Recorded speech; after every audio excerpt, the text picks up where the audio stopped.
buddy. They're like, you can't get me. Yeah. I'm on a range. So tomorrow is our grand opening of the splash pad here at Derrick Park, and it'll begin at 2 o'clock with the ribbon cutting ceremony by the Board of Mayor and Aldermen and other community leaders. Okay. So then after 2 o'clock, it's open and the kids can come in and start enjoying it. That's correct. They can enjoy it. It's on, I think, from 8 to 8 on each day. So it'll turn on at 8 o'clock in the morning, turn off at 8 o'clock at night. Okay. And so tell me, how does it work? Do you push a button to get it to go, or what? Absolutely. Over here you'll see a small button. You push it, it'll activate it for 15 minutes, and if nobody's using it, it turns off so no water is being wasted. Okay. This grand opening's been a year in the waiting, hasn't it? It sure has. It's supposed to open in July of last year, but due to the COVID-19 pandemic, we postponed that until this year once the numbers started to decline and executive orders were starting to be more relaxed.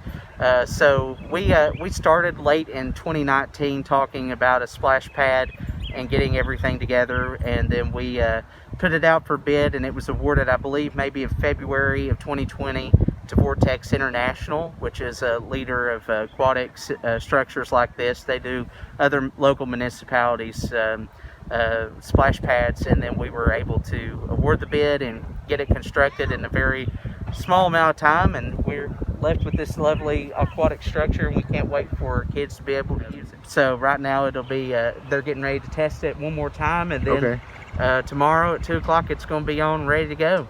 Can you explain to me what the concept here is? The concept of the Absolutely. I'll stand over here to the side. You can kind of see we stuck with the nature theme to kind of go with the theme of the park. You're part of the outdoors. You're going to see the trees. You've got frogs. We're near a river. You've got a giant spider there that's pretty awesome. And this was actually their one of their concepts, and it shoots water out everywhere. So it really stuck with the nature theme. You've got structures for small kids. You've got 2 water cannons that they could shoot at each other with, and we have some above ground features and underground features. But are you ready to fire it up?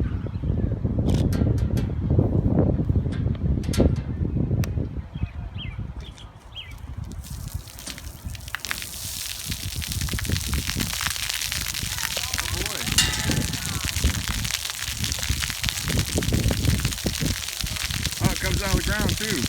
Yep, there's above ground and in-ground features to this. We also built this so that in the future, if the city were to ever want to expand, that they could. All the foundations there underneath for us to add on. So what do the little trees do?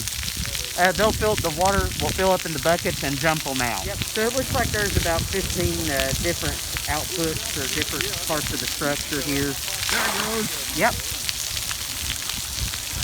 This one's about to go too.